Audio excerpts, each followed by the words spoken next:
Hello and welcome to my series of conversations with men and women whose ideas, vision and philosophy define our contemporary world. My guest today is a distinguished Indologist who's had a 50-year romance with India.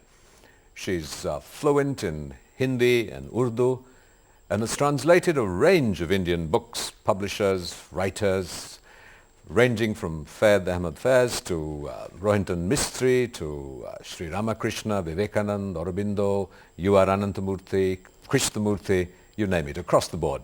She was recently honored with the Padma Shri. I'm delighted to welcome Mariam Salganik. Meera is what you're popularly known as, and Mariam is really your... My parents called me that. Mariam is my passport name. Meera, how did that name come about? You were telling me that this was something that happened when you were still very young, and was that a sort of a portent for the future, your long association with India? Well, so long as you believe in portents, it might have been a portent.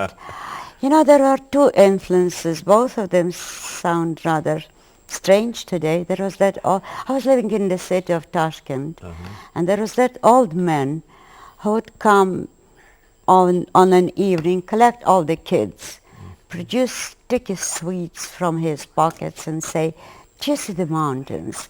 In Tashkent, wherever you turn, you see the mountains." He would say, "When I was a young man, I used to take caravans to India.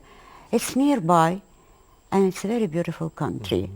So unlike other kids, I suppose, in the Soviet Union, to me, India was nearby, just cross that mountain. So when this sounds like a sort of a Kabuliwala-like figure. Yes, indeed. Later on, I thought that he looked like Kabuliwala. Okay. So, but what image came to your mind of this India just beyond the mountains when I first saw it? Yeah, when you were a child. What did you think? Well, I didn't really. I just knew there was a beautiful country very nearby, just cross the mountains.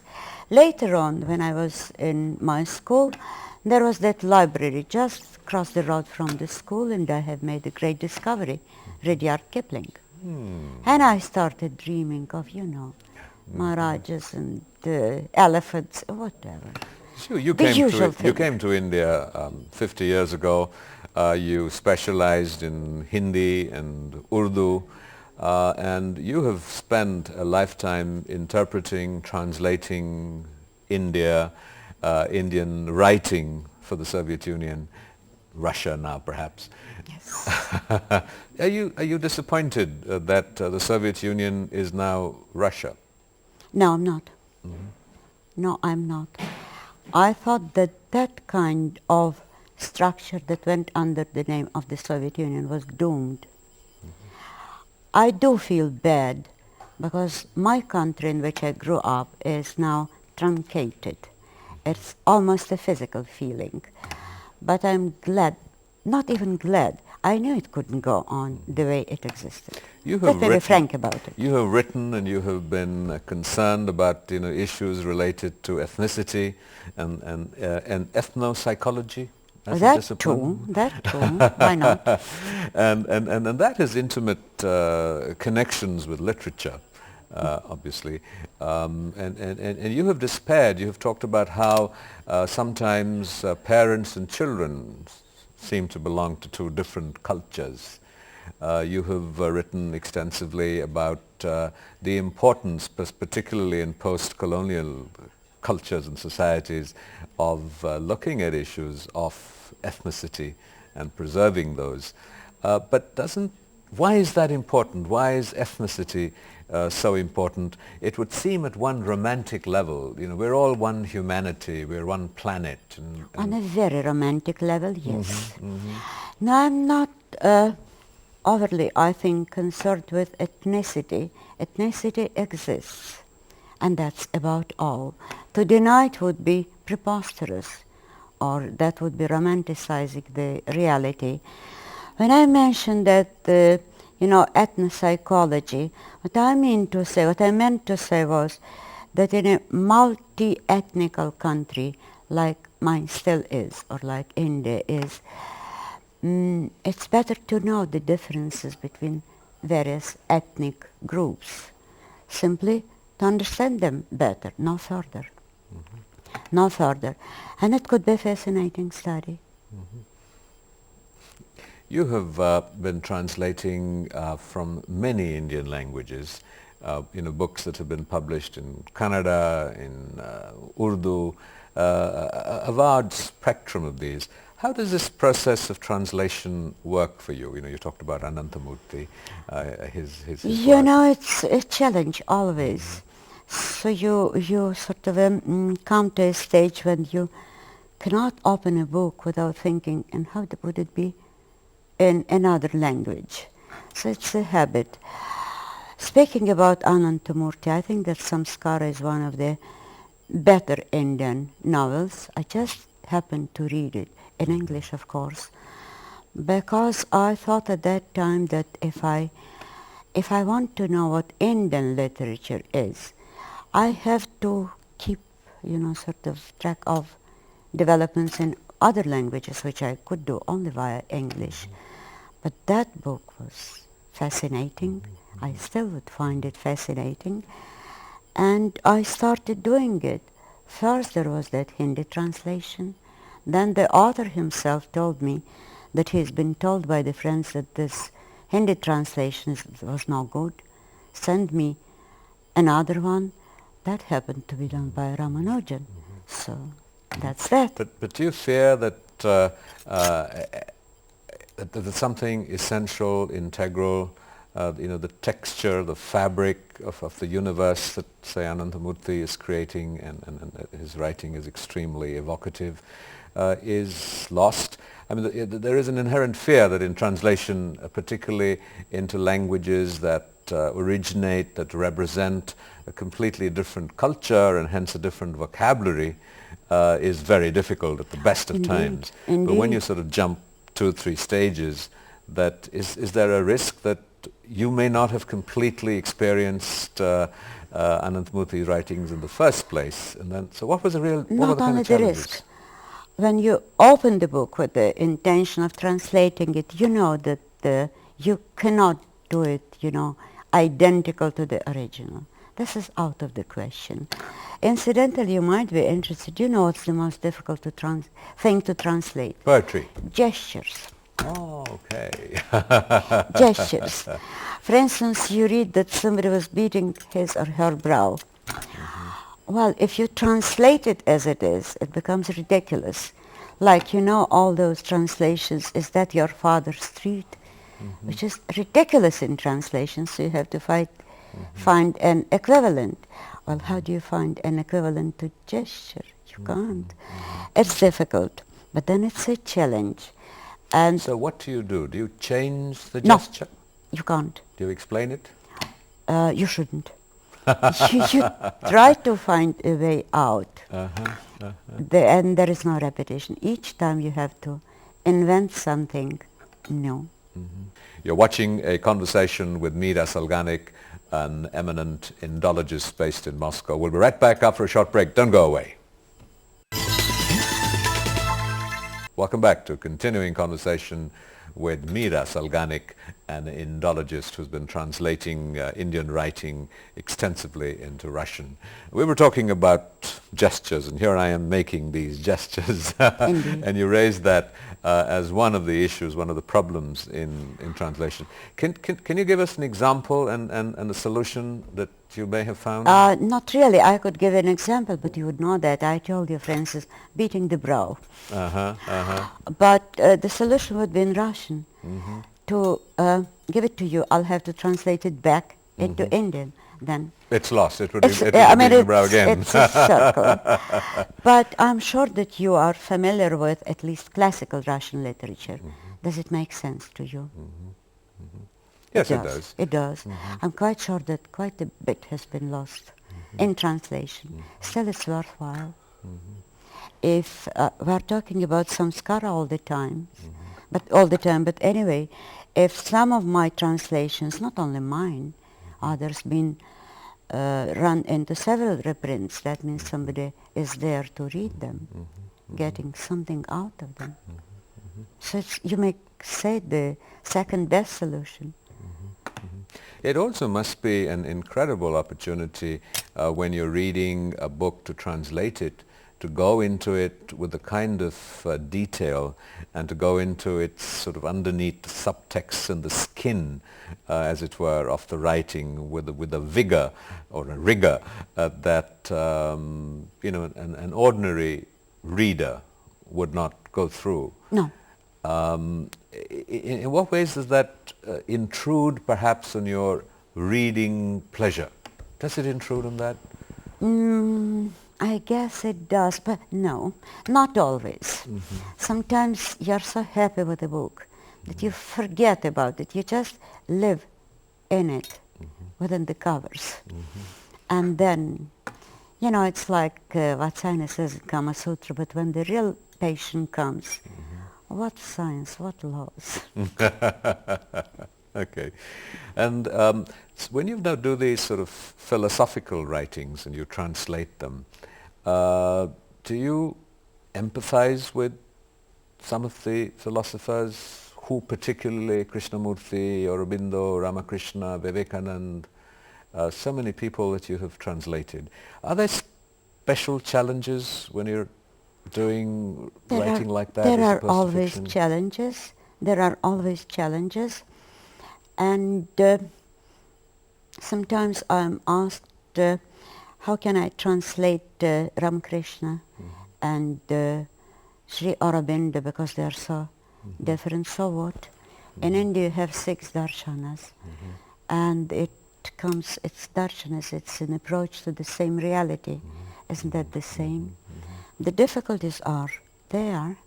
It's difficult to understand properly. Sometimes you wonder whether you got the real meaning or something is missing in your understanding. But that's normal. But it's such a pleasure, and I know that I'm extremely lucky in having come to this, how should I call it, vocation, profession, whichever, by chance, because we all make this crucial decision that our future depends on. At the age we are not really capable of making serious decisions. So it was a matter of either chance or karma, but I'm afraid I'm not that spiritual. Well, tell us about chance. What took you to Moscow at age 19 and on the journey to learning Hindi and Urdu? No, I started learning it in Tashkent at the Central Asian State University. It was the same kind of, thing. Hindi and Urdu were taught to me. It was purely, how should I say, personal reasons. I was in love with a boy. Indian. Uzbek. Just to sort of jump onwards then, and then you came to India in 1956. And what happened? Here was the country over the mountains. And what did you see? And did it sort of match that vision that you have? Because you've been sort of a little hesitant about my allusions to romanticism. Well, I remember distinctly that my first reaction was that of disappointment, because it didn't look quite so different from Tashkent. So it was so familiar. Then after a little while, the differences came up with a vengeance. What were some of the differences that you've had difficulty dealing with? I'd mentioned to you as we were waiting for this recording that one of the things that India teaches you is patience, because we have a different perception, a different experience of time. And you said, well, really, it isn't that different from where I came from. What were some of the differences? I came from a country where the perception of time is different, but attitude to it is the same as in India. When somebody says that he's coming over in a couple of hours, you'd better not check it on your watch. So no, I don't think that was very taxing. No. So what was? Understanding why people are what they are, what makes them tick. But that was taxing, but interesting. But that was, taxing is probably a wrong word. It's like you make an acquaintance with somebody, and that somebody is still a stranger. But you feel that you'd like to get to know the person. So there are some hurdles which you have to overcome. But then finally, either you think that it was not worth your while, or you get to know the person. Similar. So do you feel you've gotten to know India, sort of India's civilization, and what makes it tick? Oh my! Tell us. And who knows that? What No, makes it I tick? don't. I don't know what makes the civilization tick. I could tell you of one thing which is always baffling me, fascinating. You don't make fun at me. It has to do with the Aryans. How they came to India and went. They've been fighting the Dasis and Dasius and mixing with them and saying that our gods are better, at the same time bringing their gods into their fold. Meanwhile, there were some people who went either up into the mountains or into the forest and came up with a fantastic Aryan model of the universe. How did they do it? How could they? Still valid. I wish I could understand that. I can't. Do you? How did they do it? But what did they do? What is that model? Developed a model which is based on Rta, which combined everything in a most non-contradictory manner. Moreover, it made the ethical laws of humanity cosmic, didn't it? In what ways? I'm an ignoramus. I don't make this Oh, connection. you're just an Indian, that's it. But tell me. Well, I'm guilty. I started it. Well, to try to explain it is rather difficult, but because, you have to behave, you have to adhere to your dharma, but then it is a cosmic law. So by correct behavior, you help the cosmos, and the cosmos could be harmed by your wrong behavior.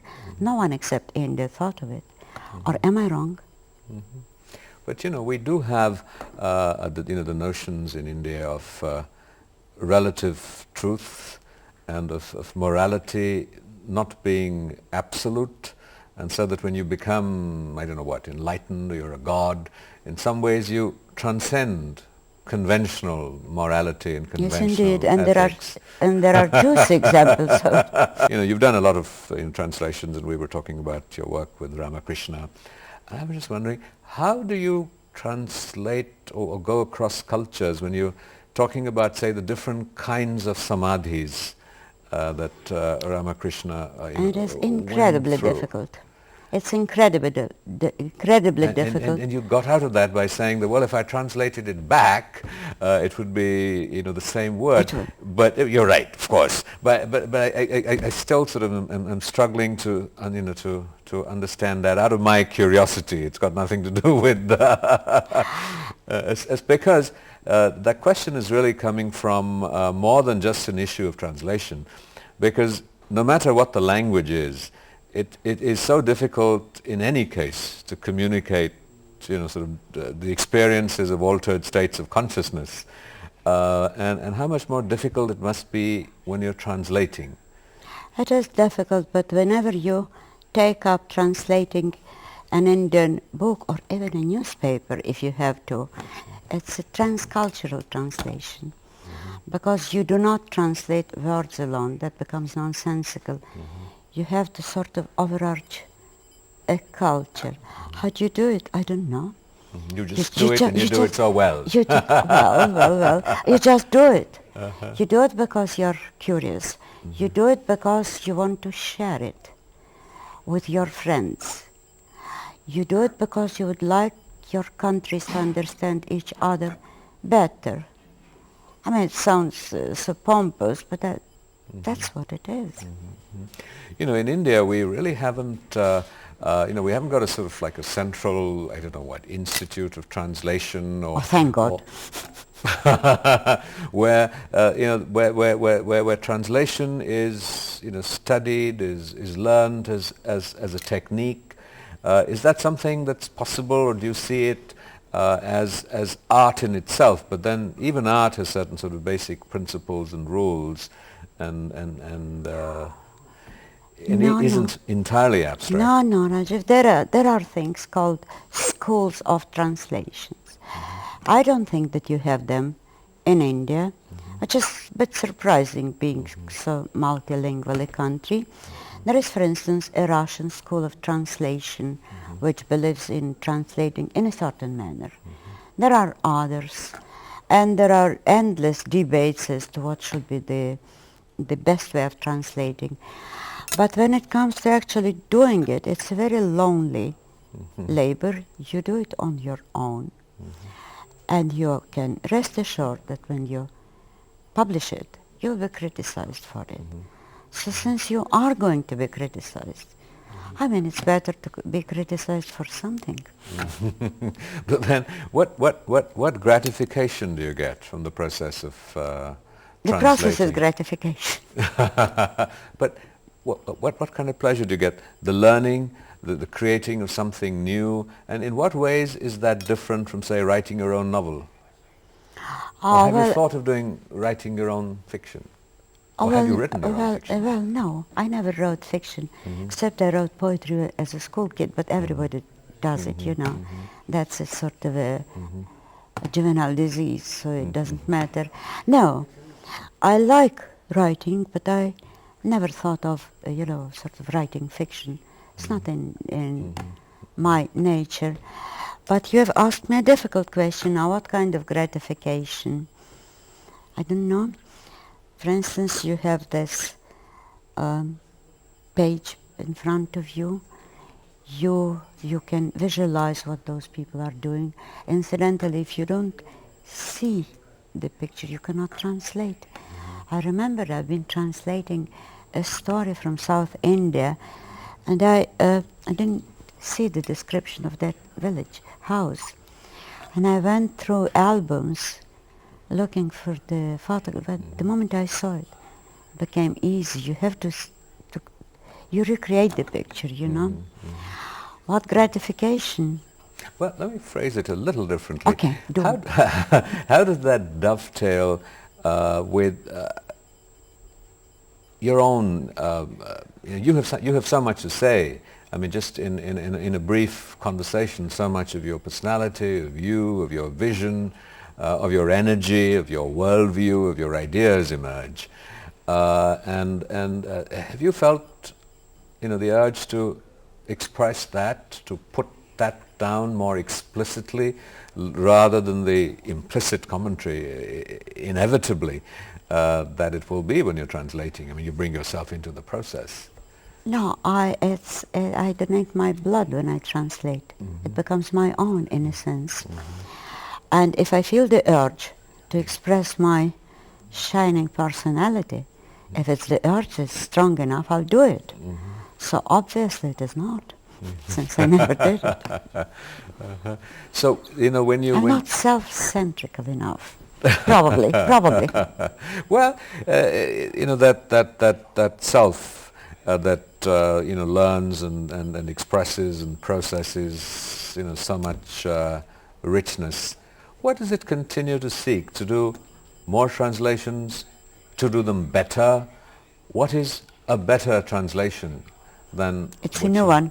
It always gets better? No, surely not. But you always hope. I mean, I wonder, it's, and just in occupation, for instance, what gratification gets a dancer, a belly dancer, and what is it that she or he accepts a new role? Would it be necessarily done better than the previous one? It's what you like to do. It's what keeps you going. Well, I think dancers have come on this program and said, it gives them a sense of abandon, it gives them a sense of flow, it gives them a sense of synchronicity. Indeed. And that's a blending of technique and feeling and emotion, and the more Indeed. harmoniously and intensely it's happened, the greater the the feeling of expansiveness that comes from it. And I'm just curious as to what kind of thing, what happens, to someone who's translating. Does the sort of the response of critics, or how many copies sell, matter to you, or is the process complete when you've done the book? I mean, you've Well, already said that you it's- expect yes. and anticipate criticism. In but- itself, it's complete when I have done the book. And when a couple of my friends and editors, after they read it, tell me that I hit it on the head. The sales, yes, it's interesting for me. Not because I get more, not at all, but because I know that I have done something that others also need, and people buy the book and read. Sometimes they write letters, sometimes they write, there are critical articles on it. So it's like that. But to me the work is finished when I put the last full stop. But what next for you as sort of the unfolding present of Indian civilization, of Indian philosophy? So what does the unfolding present hold for you? I'd like to know what would be the result of the impact of globalization on Indian culture. That interests me very much. Do you fear for India on that score? Why don't Indians fear for themselves? I fear for my country. Every national culture is unique, but then there are some cultures which are more unique than the others. So India is a very unique culture. And I do believe that it has a message for the others. So, Well, you beg the next question. What is that message? I'll quote your Prime Minister. He said it's the diversity which has to be not tolerated, but celebrated. And I thought that it was just the thing which...